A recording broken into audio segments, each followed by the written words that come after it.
faith, intelligence, expertise. What other doors could they close? Like, how much am I willing to give up and commitment, and are not committed to the struggle, acquiescing to the struggle, they're committed. Careful who you leave toeless.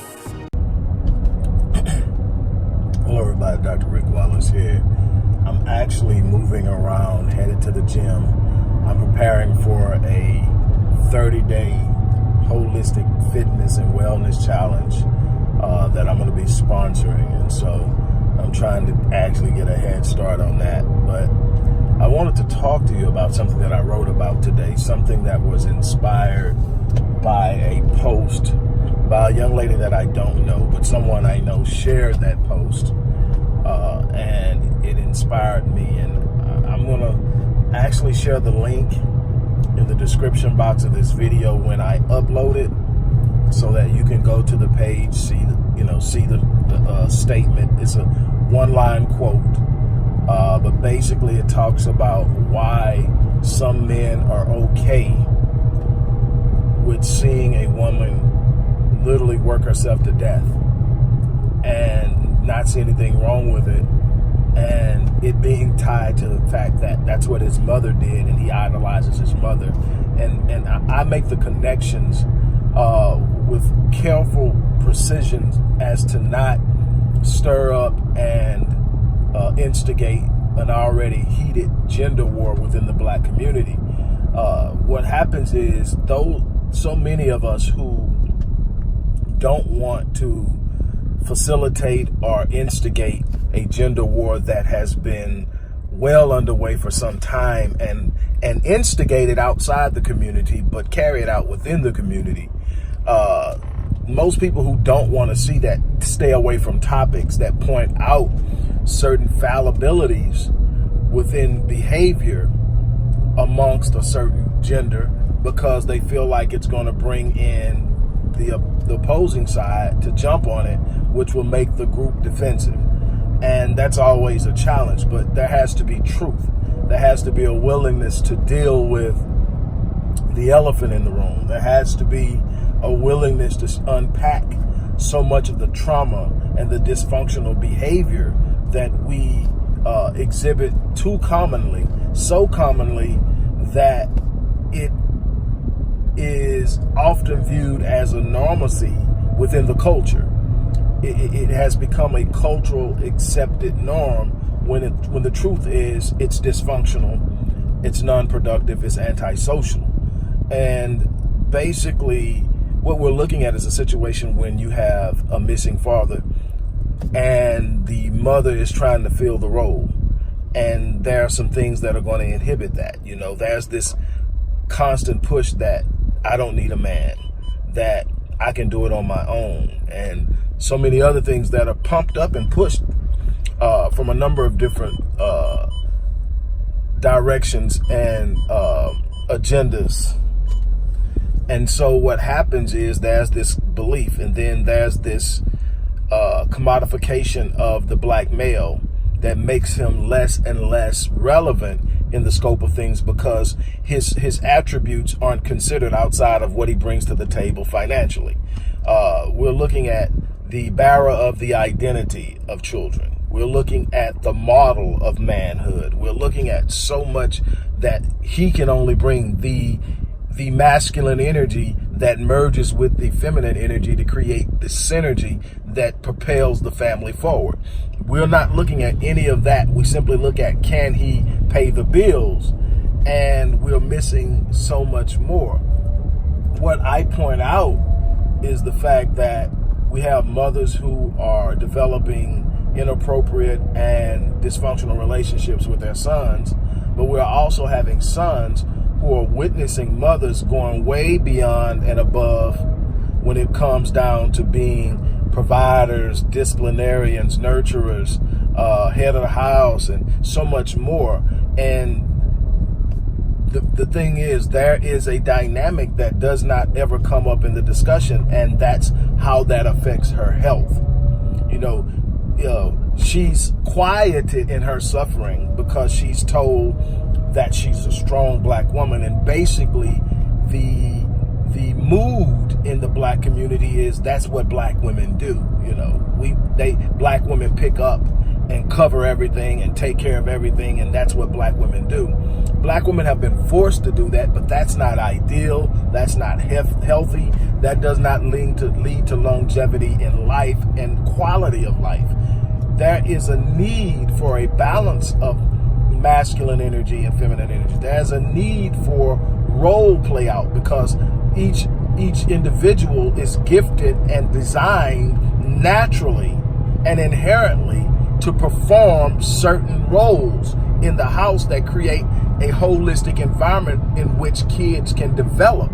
And when one is missing and the other's trying to fill in, that stretching of self comes at a price. It comes at a cost. It's not without significant consequences on the negative side.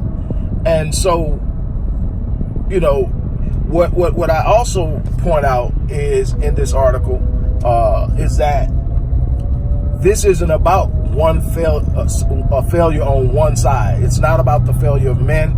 It's not about the failure of women. It's about the cyclical impact of not having people in their proper roles and how it impacts generation after generation. Because of the father not being there, the son did not get what was necessary in the way of example, modeling, learning from the father what it means to be a man, a husband, and a father. And that's, according to social learning theory, that's the way that people learn. People learn from other people. You know, you can talk about it as a mother, but you cannot model it. You can't, all the way down to something as simple as standing up when you urinate can't be modeled. That's something that a man does and a boy looks at and says, that's what we do, and start trying to do it. And Lord knows they miss everything, but they're trying to be what they see the man being. They're trying to find themselves in the modeling of behavior by an adult male, hopefully who is functional and aware of themselves, and then they go out and they emulate it until they master it. But when you have no model of manhood present, then they're going off of an idea, but they're still seeing a behavior modeled. Now, there's two things that's going to happen. There's going to be a situation where the male kid is going to most likely find someone like their mother and expect them to do what their mother did, even in his presence. And that is something that we have to be careful of and look at when we are talking about or having this conversation. So, and it's so much, and I touch it, and I'm probably going to go back and, touch it up some more, but I just wanted to talk about that for a minute. Black men, we need to love our women back to life. There's so much that has snatched away. I was telling a couple this yesterday during the session. I was telling a couple that even when black women don't realize it, there's a part of them that has died because it requires the nurturing of a black male. And most people don't think about males as nurturers. However, when it comes to the female mate, black men are nurturers. They cherish, they nurture, they cover, they teach, and they provide a safe space for the woman to actually carry out what she's gifted in. But she is not her whole self if she doesn't have the covering and the safe space. It's simply not designed that way. She may be highly functional. She may be exceptional in her career. She may have accomplished all type of accolades, but if there isn't a secure environment, there's still a deficit. It may be well hidden, but it's still there. When a man is performing his role, he's not solely a provider, because truth in all nature is that provision is a holistic responsibility of the marriage. It's not one or the other. It's one providing in a specific way while another may provide in another, but the provision is a unified responsibility. The man will more than likely, in an ideal situation, be the provider of the financial support, but not necessarily the emotional support, the nurturing support in the home, and so much more. Provision is not solely currency. We are so tied up in a world of capitalism that everything is centered around materialism, and we lose sight of the things that are actually more powerful than money that we don't give any attention to, that we already have control of. So what am I getting at? What I'm saying is, we are going to have to rediscover ourselves. We're going to have to develop a sense of identity and purpose. We're going to have to invest in the restoration of the Black family nucleus. We're going to have to get our young girls to understand who they are out of the box. We're going to have to teach our young boys how to do the same. What we're doing with Black Men Lead and Restoring Ghetto's Forgotten Daughters. We really need to do this on a consistent basis and grand scale. With that being said, I'm gonna check off. I just arrived at the gym. I'm about to pull in, and I'm gonna go in and get it in. But and I'm gonna keep you guys updated on when this challenge is gonna kick off. But check this out. We need your support as well. I don't want to forget about that. We need your support. There's going to be a link and a Cash App handle in the description box for those who really want to support what we're doing at the Odyssey Project. There's going to be so much going on in the next few days and weeks that we're so proud of. We're offering counseling and therapy for people who have suffered different types of trauma from childhood and beyond. We are working on our spiritual center and a number of other things. So what I'm getting at is we need your support. So click the link and give. We need your help. I can't be any clearer than that. We really need your support. So we are going to ask you to step in and give. With that being said, I'm going to get ready to get out of here. About the back end. Check out the article too. Definitely check out the article. With that being said, I'm out of here. You guys have a great day.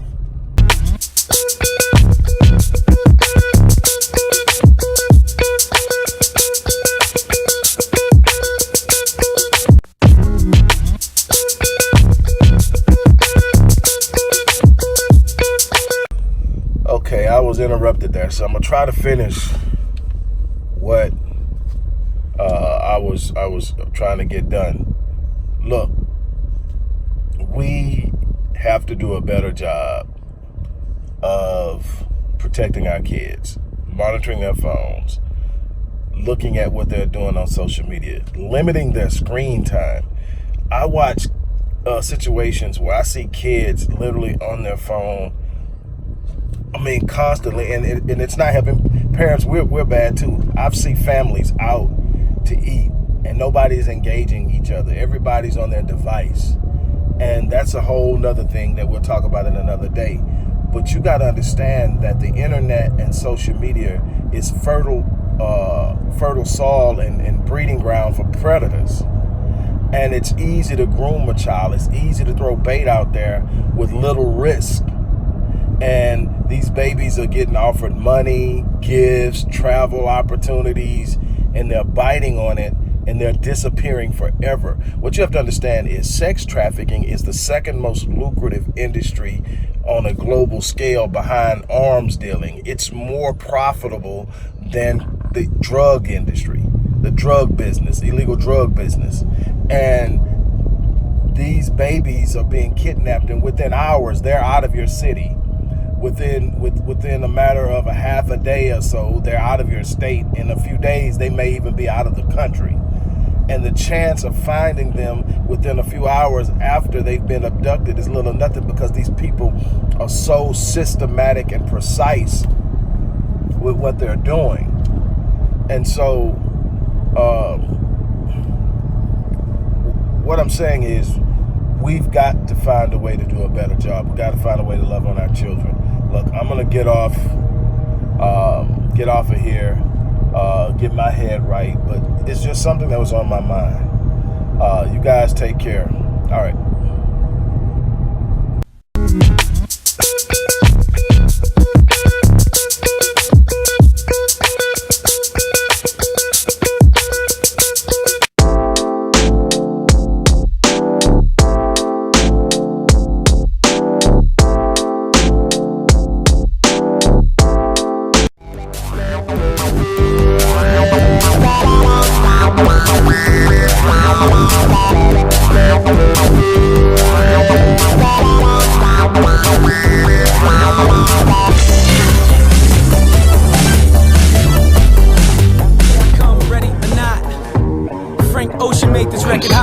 From a conceptual perspective, things people talk about in the 70s, that all of the elements they think, intelligence, expertise.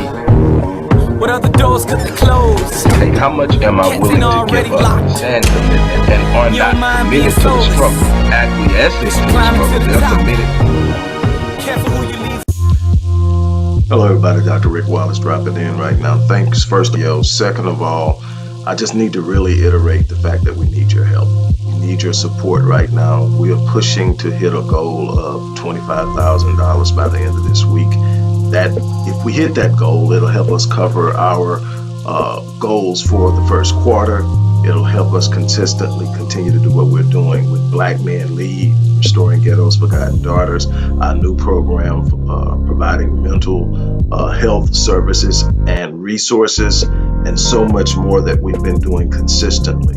Again, we need your support like we've never needed it before. Thank you in advance. You have a great day.